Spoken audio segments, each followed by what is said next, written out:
Now we're going to pass it on to Andrew Bolster. Andrew is a data scientist, a hackerspace director, an art studio trustee who previously programmed smart submarines, designed lie detector underpants, and created quizzes that know when you were sweating. He now teaches machines how to break machines, and is talking robopsychology and other careers that don't exist. Pass on to him. Hi everyone. So today I'm going to be talking to you about robopsychology and other careers that don't exist yet. In Isaac Asimov's stories, the technical, social and personal impacts of advanced robotics and artificial intelligence are explored. One creation in his books was the career of robot psychologist, a combination of mathematician, programmer and shrink that diagnose and treat misbehaving AI. In this talk, we're going to discuss how on earth you can prepare for a career in robopsychology and other careers that just simply don't exist yet. Isaac Asimov is primarily known for being one of the most prolific and impactful science fiction writers ever.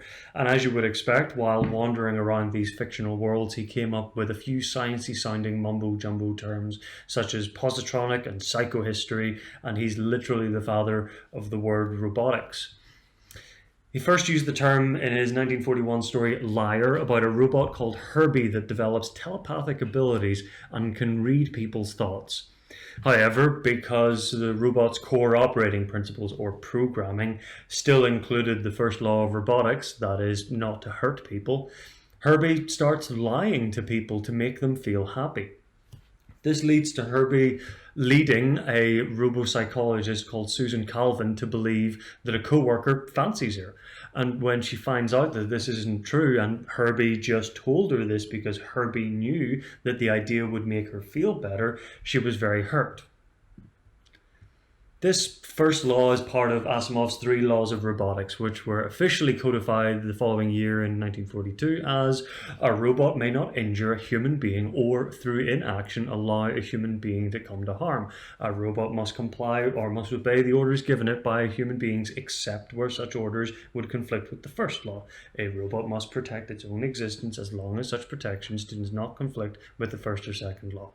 These simple laws that were programmed into all robots collided with the very human tendencies of wanting to be loved and cared for and created this imaginary field of research called robopsychology.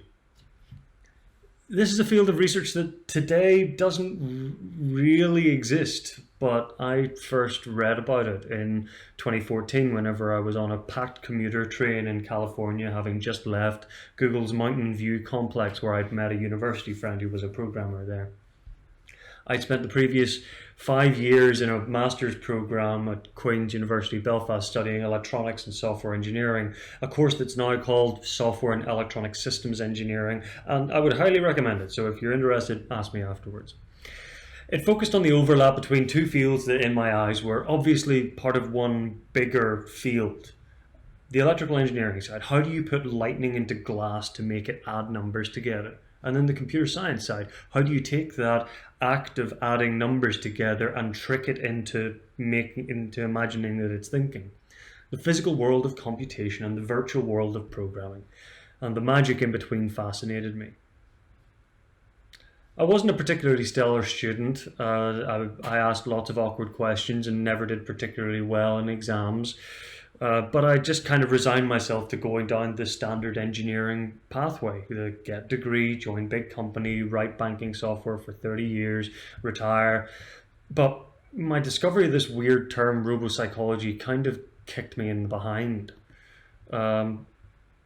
After that, I gave up on the prospective banking analyst job and took up a postgraduate research exploring how smart submarines could collaborate and interact with each other for environmental and predominantly military applications, including how do you hide a nuclear submarine using sound and how do you use atomic clocks to build underwater GPS systems, as well as doing all of this under the assumption that somebody can take control of one or more of your submarines and make it lie or behave badly. The research eventually became too classified for me to continue to work on, but I know that I contributed to international agreements on how autonomous systems are allowed to integrate into military chains of command. I'll never know whether this actually matters, but we'll find out. But anyway, this interplay between how fixed, rule-based, programmed systems like computers and robots and the fuzzy, fluffy, mushy stuff that comes from people and communities has more or less driven my career since then. I spent 2 years developing smartwatch applications that could tell how stressed you were, culminating in developing particularly shameful lie-detecting underwear, as well as a survey system for a deodorant manufacturer that only asked you questions about the product when it knew that you were sweating. We also developed a universal emotional translator based on some research where we literally threw people down mountains on motorbikes and worked out how stressed they were. After that, I leapt back into my old alma mater of cybersecurity, developing smart algorithms that watched the world's internet traffic, sniffing out hackers, trying to predict their next moves and detect the faintest wisps of exploration and exploitation, fully aware that the hackers were doing exactly the same thing on the other side, automating intelligence gathering and teaching that lightning how to think, and how to think for them. In my current role, I lead a team of data scientists, a term that didn't really exist when I was on that train in California only 6 years ago. We develop and monitor intelligence systems that watch company websites for security vulnerabilities.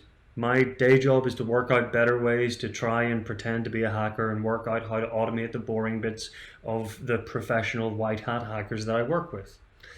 When I was your age, these jobs just didn't exist. The internet as we know it today didn't exist. We didn't know what we didn't know. So when my careers teacher told me in around 2004 that I should look at being an insurance adjuster because I was good with numbers, she didn't know that the job would effectively be automated out of existence. So I ended up being a data scientist, not because it's what my careers teacher or parents or friends told me, and it's not because it's on some skills or employability map or because the output of some assessment tests. The job role didn't exist. And I guarantee you that most of you watching now will end up working in and creating jobs that simply don't exist today. This could be bit farming or crypto influencer or quantum annealer or indeed robopsychiatrist. So as you go through your studies, don't allow yourself to fixate or judge yourself against what jobs are out there now. Your parents and your teachers and your friends genuinely want what's best for you, so they will suggest and encourage you to follow certain paths, generally because it's advice they wish they could give themselves 20 years ago based on their own experiences since then. But the thing is that the past 20 years was theirs. The next 20 years is yours. There are no robo-psychiatrist jobs out there, yet. Build your own paths and experiences. Read widely, care deeply, and don't be afraid of being directionless or meandering. Because if you make your own luck, you might just end up in the right place at the right time with the right skills to realize that you're being lied to by a telepathic robot. Thank you for your time, and I'm happy to take any questions either online or just randomly. Also, I'll be hiring for the next few years, so if you think my line of work sounds fun, give me a shout. So, that was Andrew Bolster talking about robopsychology and other careers that don't exist yet. Next, I'm going to hand it over to Lauren.